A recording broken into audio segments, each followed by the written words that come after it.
नमस्कार, मार्केट से पंचनामा में आप सभी का स्वागत है। हफ्ते का पहला कारोबारी सत्र और एक बार फिर भारतीय बाजारों में जोरदार तेजी देखने को मिली।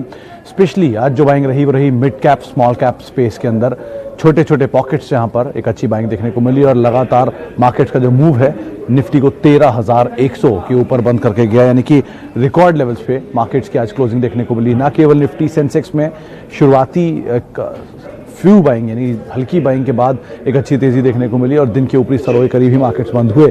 मेजरली आज बाइंग रही अक्रॉस द बोर्ड ही आप कह सकते हैं। बस थोड़ा सा ऑटो में सेल्स के नंबर्स के बाद प्रॉफिट टेकिंग आते हुए दिखाई पड़े, लेकिन अदरवाइज भारतीय बाजारों में आज जो ज़्यादा बाइंग थी वो मिड कैप स्पेस में थी और वहाँ पर एक अच्छा मोमेंटम भी गैदर होता हुआ दिखाई पड़ा।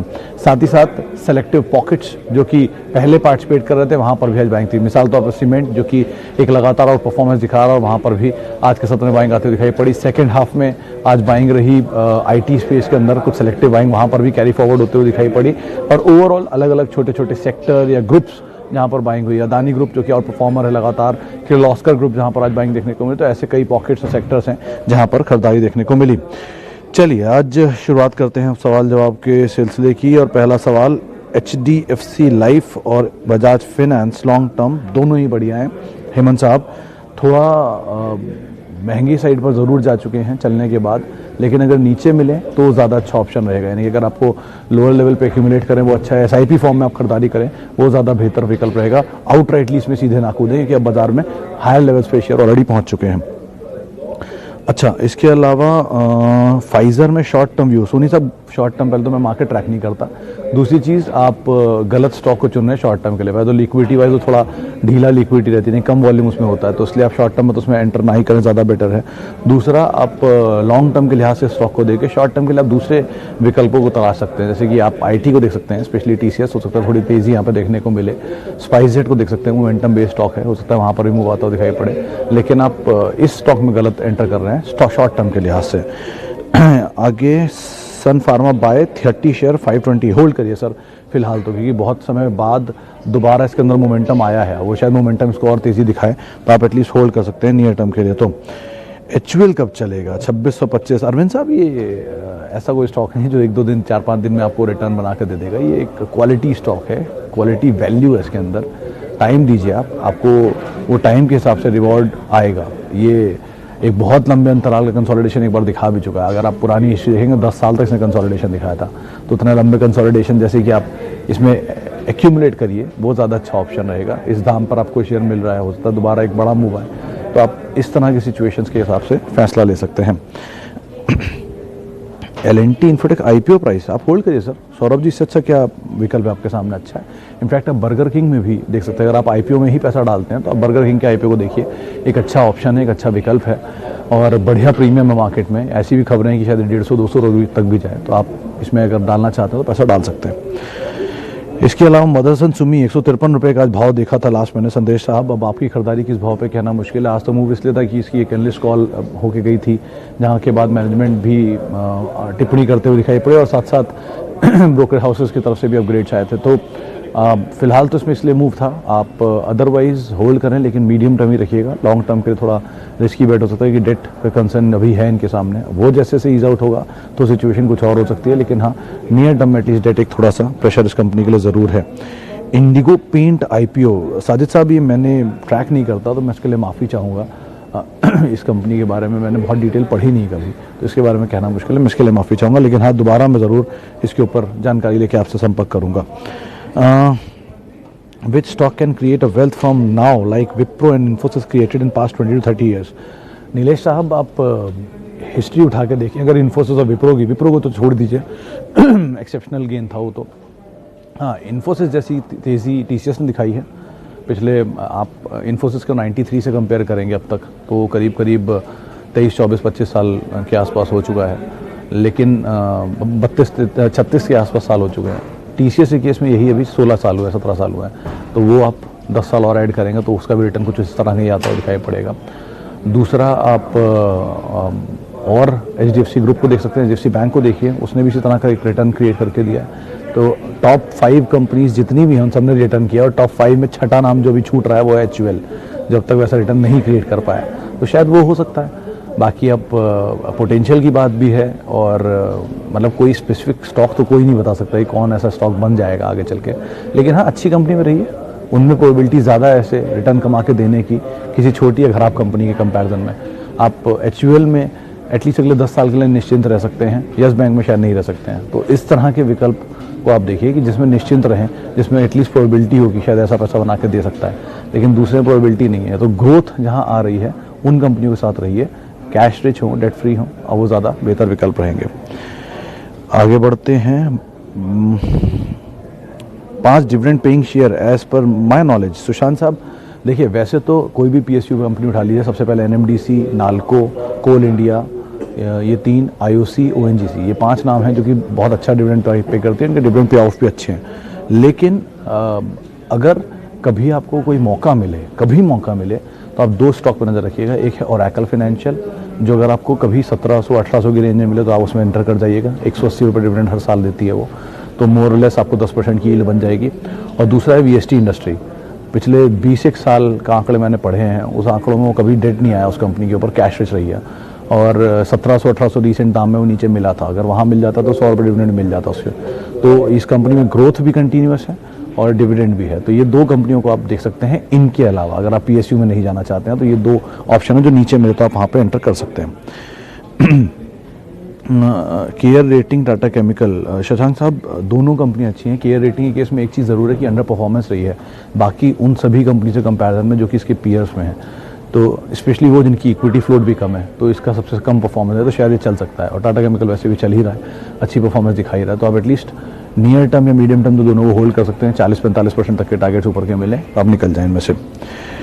रिलायंस इंडस्ट्रीज क्या करें हेमंत जी, सीधी सी बात है, खरीदारी करें, नीचे में तो और खरीदारी करें, और नीचे में तो और खरीदारी करें। नंबर 1 कंपनी है देश की, इतनी इजीली तो गिव अप नहीं होगा ना। ऑब्वियसली बात है, 3 बिजनेस हैं, एक बड़ा मूव दिखा चुका है, थोड़ा कूल ऑफ हो रहा है, कंसोलिडेट कर रहा है, बड़ी तेज की तैयारी कर रहा है, तो आप वेट करें, समय दीजिए, ज़रूर मिलेगा रिवॉर्ड इसमें। अच्छा जी, आगे बढ़ते हैं। ग्लोबल स्पिरिट 1000 शेयर 333 रुपये, व्हाट टू डू।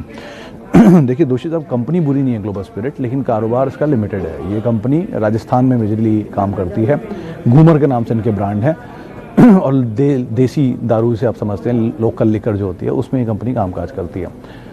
बेटर अगर आप इसी सिस्टम में इस तरह के प्रोडक्ट में जाना चाहते हैं तो GM ब्रिवरी, महाराष्ट्र की लोकल लिकर कंपनी, आप उसे देख सकते हैं, कैश रिच कंपनी है, डेट फ्री है। अगर आप पैन इंडिया बेसिस पे कोई कंपनी ढूंढ रहे हैं जिसकी लिकर में स्ट्रॉन्ग पकड़ हो, तो ऑब्वियसली बात है यूनाइटेड स्पिरिट, चला भी है 3% ऊपर, दाम भी ठीक ठाक है। अगर 578-580 तोड़ गया तो 600-650 भी जा सकता है। ये रेडिको खैतान दूसरी पैन इंडिया प्रेजेंस वाली कंपनी है, तो इन दोनों को आप पैन इंडिया में देखें, इन दोनों को आप रीजनल में देखें, डिसीजन अब आपका होगा। वक्रांगी पे लखन साहब, मेरा कोई व्यू नहीं है, ये कंपनी के धंधे में भी ऐसा कुछ भी नहीं है इस पर व्यू रखा जाए, हायर लेवल से बहुत टूटा है, स्पेकुलेटिव एक्टिविटी काफ़ी है, संभल कर रहिएगा। अच्छा, बिग डिविडेंड पेइंग स्टॉक की बातचीत हो चुकी। नीलेश साहब, आपका सवाल क्या है? सवाल तो आपका मुझे दिखा नहीं, आप एक बार फिर से अपना सवाल भेजिए। अच्छा, इन्फोसिस वाला मैंने आपको जवाब दिया कि ऐसी कोई कंपनी बताना बहुत मुश्किल है, लेकिन हाँ, आप नेक्स्ट 5 जो अब कंपनीज हैं, टॉप 5 के बाद, उनको देख सकते हैं कि शायद वो अगले वेल्थ क्रिएटर के तौर पर हो। और ऐसा किसी ने कहीं लिखा नहीं है कि इन्फोसिस ने जो वेल्थ पीछे क्रिएट करी है वो शायद आगे ना कर पाए, तो वो भी हो सकता है। तो आप ऐसा कुछ नहीं है कि इस तरह की कंपनी से आप अवॉइड कर सकते हैं। अच्छा जी, आगे बढ़ते हैं। वोडाफोन वक्रांगी दोनों के लिए सर एक ही राय है। वोडाफोन के जब तक नंबर ठीक नहीं होते, आज जो खबरें आई उसके बाद वोडाफोन चला 10-10.5 रुपये आ गया, होने कोई डबल भी हो सकते हैं, लेकिन नंबर सपोर्टिव नहीं है तो रिस्क हमेशा अटैच रहेगा, तो आप उसके हिसाब से इसमें कॉल ले सकते हैं। अच्छा, आगे बढ़ते हैं। CNBC इंडिया 2750 में लिया सर, ऐसा कोई शेयर मेरी जानकारी में तो नहीं है, आप एक बार शेयर का दाम दोबारा चेक कर लें। IRCTC शॉर्ट टर्म व्यू, विशाल साहब 2 चीज़ें हैं, एक PSU है, कोई भी तेज़ी मतलब स्टेक सेल की बज़, OFS फिर आना शुरू हो जाएगा, फिर ऊपर से ईज आउट होगा, लिक्विडिटी आ जाएगी। दूसरा बड़ा ट्रिगर इनके लिए वही है जो प्राइवेट ट्रेन्स हैं, और वो फिलहाल ऑपरेट हो नहीं रही हैं पूरी तरह से, तो सिचुएशन सुधरने दें, उसके बाद ही कोई कॉल लें। और बहुत ज़्यादा बड़े फायरवर्क अब यहाँ से उम्मीद आप एटलीस्ट ना लगा के चलें। HCL tech versus tech Mahindra, stocks to buy for 5 years। Tough question है मित्तल साहब ये। HCL टेक और टेक महिंद्रा, देखिए tech Mahindra is very good in 5G technology, जो एक नेक्स्ट जेन की बात हो रही है। आज ही रात उस पर एक CLSA की रिपोर्ट आई थी, 1035 रुपये के टारगेट थे। और उन्होंने बात साफ भी किया कि ये जनरेशन की टेक्नोलॉजीज़ को तैयार हैं अब लॉन्च करने के लिए, और 5G is the next generation. तो टेलीकॉम में जो भी डेवलपमेंट है उसमें टेक महिंद्रा को भी एक अच्छा ऑप्शन मिलेगा। HCL टेक कंपनी अच्छी है, कंसिस्टेंट परफॉर्मर है, लास्ट क्वार्टर के भी नंबर बहुत अच्छे थे, और डेट फ्री कंपनी दोनों ही, रादर कैश रिच हैं दोनों के दोनों ही, अच्छे प्रमोटर होल्ड करते हैं, तो दोनों में प्रॉब्लम कुछ नहीं है। मतलब ये कुछ ऐसा समझ लीजिए आप कि दो तरह के सेब हैं, दोनों को ही आप कंपेयर कर रहे हैं तो दोनों ऑलमोस्ट बेटर ही है, कहीं वो बेटर कहीं ये बेटर। एक ईजी सोल्यूशन इसका मुझे ये दिख रहा है कि आप एटलीस्ट दोनों में पार्शियल डाल दें पोजीशन, लेकिन आप उसका ध्यान रखिएगा कि आपके टोटल पोर्टफोलियो में IT का कितना हिस्सा है। अगर आप सारा ही पैसा IT में डाल रहे हैं तो आप अवॉइड करिए, तो आप इन दोनों में से HCL टेक को चुन सकते हैं। लेकिन अगर आप सारा पैसा IT में नहीं डाल रहे और आपका पैसा और जगह लगा है और आप IT के लिए कुछ ढूंढ रहे हैं तो दोनों कंपनी अच्छी हैं, आप दोनों में पैसा डाल सकते हैं, डिविडेंड्स ही मिलेंगे तो कोई दिक्कत नहीं है। आप और मित्तल साहब टफ पे टफ क्वेश्चन डाल रहे हैं, डाबर और टाटा कंज्यूमर। टाटा कंज्यूमर ज़्यादा बेटर होगा क्योंकि टाटा कंज्यूमर का एक बड़ा पोर्टफोलियो है, क्योंकि वो अब बहुत सारी चीज़ों में इंटीग्रेटेड है, दाल है, दवा उनकी नमक है और कॉफ़ी है, टी है, लेकिन डाबर का ही सिलेक्टिव पोर्टफोलियो है, तो कंज्यूमर के पास ज़्यादा स्कोप है एटलीस्ट एक्सपैंड करने का, उस हिसाब से आप इसे देख सकते हैं। छब्बी में हो गया, ग्लोबल स्पिरिट हो गया, आगे बढ़ते हैं, HDFC लाइफ हो गया। बहुत सारे सवाल हैं लेकिन मिस हो रहे हैं। ठाकुर साहब नहीं, तलवार साहब आपका सवाल मुझे नहीं मिल रहा, सिर्फ आपका कोड देखा मैंने अभी। NBCC, अच्छा NBCC पे सवाल था, CNBC नहीं। देखिए NBCC अगर आपने खरीद रखा है तो 2750 में, थोड़ा महंगा खरीदा है। आपको ये लग रहा होगा कि इतने 2 डिजिट का दाम है, कम है। अगर आप NBCC की हिस्ट्री उठा के देखेंगे तो ये शेयर ऊपर गया था 1100 रुपये के दाम पर, वहाँ पर इसमें बोनस भी आया और साथ साथ स्प्लिट भी आया। तो उस ज़माने में इसकी इक्विटी को इन्होंने एकदम से बाजार में बहुत फैला दिया। जब इसका IPO था उसके काफ़ी समय बाद बहुत स्ट्रांगली आउट परफॉर्मर IPO, पिछले अगर एक डिकेड के आंकड़े उठा के देखेंगे तो सेकंड या थर्ड बेस्ट परफॉर्मर IPO है। तो एक बहुत बड़ी तेज़ी दिखा चुका है। फेयर वैल्यू कहीं 14, 15, 13 रुपये की रेंज में आती है इसकी, वहाँ मिले आप दोबारा खरीद लें, ऊपर के दाम पे निकल जाएं, कॉस्ट नीचे लाएं और एग्जिट कर जाएं, वही सबसे अच्छा तरीका है इसमें काम करने का। अच्छा, HDFC लाइफ कॉल 660 की, सर ये इस पर कहना मुश्किल है, वैसे भी आपको समय बहुत है, अभी तो महीना शुरू हुआ आज तो अभी तो आप एटलीस्ट होल्ड कर सकते हैं। पिछली नवंबर का बहुत बड़ा परफॉर्मर था, ऑल टाइम हाई पे शेयर है। तेज़ी मिले, ज़्यादा प्रीमियम की उम्मीद ना रखें, कहीं भी तेज़ी मिले आप निकल जाओ, ज़्यादा बेटर रहेगा वैसे। लेकिन HDFC लाइफ को आप नेकेड ना लें, अपनी पोजीशन में अदरवाइज लेके रखें, डिलीवरी के फॉर्म में एक बहुत अच्छा विकल्प है ये। HDFC AMC और SBI लाइफ में खरीदारी कर सकते हैं। तवन गिरिया साहब, HDFC AMC एक अच्छा विकल्प है, ज़्यादा बेटर प्राइस्ड है और इस ग्रुप की सबसे स्लो परफॉर्मर है सो फार, तो आप इसको देख सकते हैं। लाइफ थोड़ा चला हुआ है, नीचे मिल जाए तो ज़्यादा बेटर ऑप्शन रहेगा। अच्छा जी, रिलायंस पे सर हम बात कर चुके हैं अरोड़ा साहब। और DMart, हाँ ये एक नया सवाल है। देखिए DMart को लेकर वैल्यूएशन हमेशा से कंसर्न रहे हैं, जितना बड़ा तेज़ी दिखाया इसने। इनफैक्ट कई शेयर ऐसे हैं, Adani green, jubilant food, united spirits even, जिनके वैल्यूएशन थोड़े से महंगे साइड पर हैं। और जो DMart केस में खास तौर से, क्योंकि इनका जो बिज़नेस उसमें बहुत ज़्यादा कोई चेंज अभी है नहीं सिचुएशन के हिसाब से, तो अभी सिचुएशन का वेट करें। अगर आपने ऊपर लिया है तो अभी आप होल्ड ही कर सकते हैं, लेना चाहते हैं तो अभी मत लीजिएगा, नीचे मिल जाए तो आप वहाँ पर एंटर कर सकते हैं। एक और सवाल ले लेता हूँ, समय का थोड़ा अभाव है। Tata motor long term, Swapnil Oswal साहब, मारुति ज़्यादा बेटर ऑप्शन है। आज अगर ये फॉल मिलता है थोड़ा सा और नीचे तो आप जा सकते हैं, छोटे भाव के ऊपर एटलीस्ट ना जाए तो अशोक लेलैंड ऐसे नीचे। टाटा मोटर के इसमें CLSA का टारगेट 220, 235 ज़्यादातर टारगेट्स आ रहे हैं, तो अगर वो टारगेट के आसपास को मिले आप निकल सकते हैं तो निकल जाइए, लेकिन उससे ज़्यादा अभी एटलीस्ट नियर टर्म में इसमें सिचुएशन बदलते हुए नहीं दिखाई पड़ रही। मित्तल साहब 2 सवालों पर मैं बात कर चुका हूँ, तो अभी एक सवाल और आपका मैं बाद में लूँगा। पेट्रोनेट, ये सुमित जी, नीरज जी ने हाल में बाय दिया था और उनको लगता है कि जिस तरह से LNG की डिमांड बढ़ रही है, ऑयल के प्राइसेस पे इम्पैक्ट आ रहा है, तो शायद LNG के में स्पाइक आता हुआ दिखाई पड़े। कंपनी ठीक है, बिजनेस भी ठीक है, लेकिन ये एक सेलेक्टिव मूवर है, कभी मूव आएगा और तेज आएगा, लेकिन ऐसा कोई रेगुलर चलने वाला प्रोडक्ट इसका नहीं दिखता। तो इसलिए ठीक है, आप होल्ड कर सकते हैं एटलीस्ट नियर टर्म में, लेकिन बहुत बड़े फायरवर्क की उम्मीद आप एटलीस्ट ना लगा के चलें। चलिए लास्टली, अच्छा शशांक कदम साहब का एक बहुत इंटरेस्टिंग सवाल है, आखिरी वही ले लेता हूँ। दिमाग नहीं मानता पर दिल बोलता है कि अदानी के शेयर लेने हैं, क्या करें?